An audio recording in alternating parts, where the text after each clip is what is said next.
بسم اللہ الرحمن الرحیم۔ ظفر اقبال اردو اکیڈمی مثالی پرچہ نمبر 20۔ سوال نمبر 1 ہے، اسلوب کی انفرادیت کے حوالے سے اردو ادب کی مشہور داستان کون سی ہے؟ تو اس کا درست جواب یہ ہے کہ زبان اور اسلوب کے حوالے سے منفرد داستان باغ و بہار ہے، جو کہ میر امن دہلوی کی تصنیف کردہ ہے اور 1802 میں لکھی گئی تھی۔ سوال نمبر 2 ہے، مواد میں جدت کے حوالے سے مشہور شاعر کون ہے؟ تو اس کا درست جواب یہ ہے کہ جدت کے حوالے سے مشہور شاعر مرزا اسد اللہ خان غالب ہیں۔ سوال نمبر 3 ہے، اپنے کلام میں عصری تقاضوں کی ترجمانی کرنے والے پہلے ترقی پسند شاعر کون ہیں؟ تو اس کا درست جواب یہ ہے کہ مولانا الطاف حسین حالی وہ پہلے شاعر تھے جنہوں نے اپنے کلام میں عصری تقاضوں کی ترجمانی کی۔ سوال نمبر 4 ہے، وہ کون سے شاعر ہیں جنہوں نے اپنے کلام میں عصری تقاضوں کے خلاف رد عمل ظاہر کیا؟ تو اس کا درست جواب یہ ہے کہ اکبر الہ آبادی وہ مشہور شاعر ہیں جنہوں نے اپنے کلام میں مغربی تہذیب کی مخالفت کی تھی۔ سوال نمبر 5 ہے، فلسفہ اور پیغام کا حامل کلام رکھنے والے شاعر کا نام بتائیں۔ ڈاکٹر علامہ محمد اقبال کو فلسفی شاعر کہا جاتا ہے کیونکہ ان کے کلام میں فلسفہ ہے۔ انہوں نے فلسفہ خودی پیش کیا تھا، تو وہ شاعر جو فلسفی بھی ہو اور جس کا ایک باقاعدہ فلسفہ ہو، جیسے ڈاکٹر علامہ محمد اقبال ہیں، ان کو فلسفی شاعر کہتے ہیں۔ اور دوسرے ہوتے ہیں شاعر فلسفی، جو خاص انسانی فلسفے یا انسانی نفسیات کی گہرائیوں تک اپنے کلام میں بات کرتے ہیں، تو ان کو شاعر فلسفی کہا جاتا ہے۔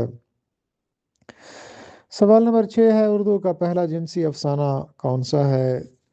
تو اس کا درست جواب یہ ہے کہ اردو کا پہلا جنسی افسانہ خارستان و گلستان ہے۔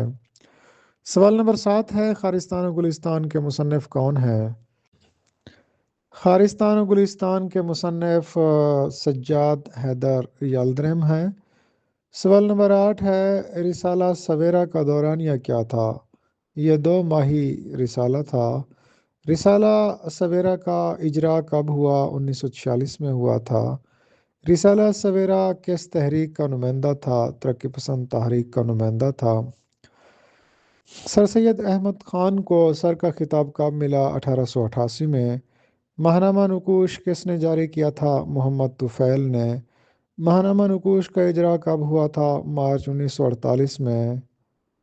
تفتہ کے لغوی معنی کیا ہیں؟ جلا ہوا، مراد ہے مضطرب عاشق۔ منشی فارسی زبان کا لفظ ہے جس کا لغوی معنی ہے اپنے دل سے کوئی بات پیدا کرنا۔ مغلیہ دور میں سرکاری استاد کو کہا جاتا تھا، منشی کہا جاتا تھا۔ منشی ایسا مصنف ہوتا ہے جو زبان دانی کا ماہر ہوتا ہے۔ اسی طرح انگریزوں کو اردو اور فارسی پڑھانے والے شخص کو بھی منشی کہا جاتا ہے۔ منشی ہرگوپال تفتہ سکندر آبادی یہ غالب کا عزیز ترین شاگرد تھا۔ غالب وہ شخص تھا۔ تفتہ کا ایک شعر ہے، غالب وہ شخص تھا ہماداں جس کے فیض سے ہم سے ہزار ہیچ مداں نامور ہوئے۔ یہ تفتہ کا شعر تھا۔ غالب کی مشہور تصنیف ہے دستمبو۔ دستمبو کیا موضوع کیا ہے؟ یہ غادر کا روز نامچہ ہے۔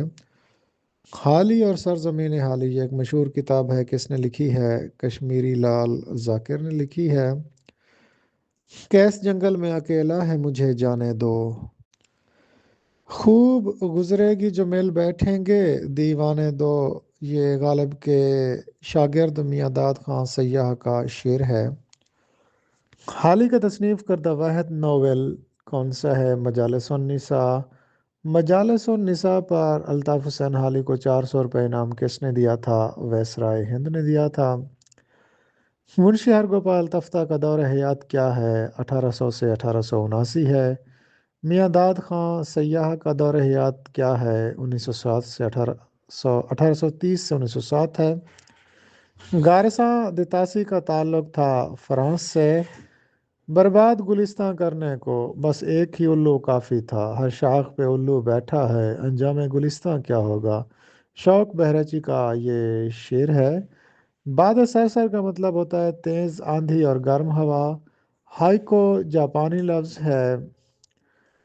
پہلی بارش یہ ناصر کاظمی کا شعری مجموعہ ہے جس کا دیباچہ غالب احمد نے لکھا۔ انجمن پنجاب کے روح رواں تھے مولانا محمد حسین آزاد۔ انجمن پنجاب کے روح رواں تھے مولانا محمد حسین آزاد۔ عبدالحلیم شرر کا منظوم ڈرامہ جو کہ استوار شائع ہوتا رہا دلگداز میں، وہ فتح اندلس ہے۔ اردو ادب میں نفسی مشاہدہ کا عظیم شاعر میرا جی کو تسلیم کیا جاتا ہے۔ نا تمامیت اور امایت سب سے بڑی خوبیاں ہیں ہائیکو کی۔ تیرے بعد ہم جس کے بھی ہوں گے اسے تعجب ہوگا تیری بے وقوفی پر۔ آنے والی نسلیں تم پر فخر کریں گی ہم مسرو، جب بھی ان کو دھیان آئے گا تم نے فراق کو دیکھا ہے۔ یہ شاعرانہ تعلی ہے۔ خوجی کا کردار رتن ناتھ سرشار نے تخلیق کیا تھا۔ فاطمہ تو آبروئے امت مرحوم ہے، ذرہ ذرہ تیری مشت خاک کا معصوم ہے۔ اقبال کی نظم فاطمہ بنت عبداللہ کا شعر ہے۔ مشہور رسالہ ادبی دنیا کے مدیر صلاح الدین احمد تھے۔ کاو کاوے سخت جانی ہائے تن ہائی نہ پوچھ، صبح کرنا شام کا لانا ہے جو شیر کا۔ کاو کاوے سے مراد ہے کوشش۔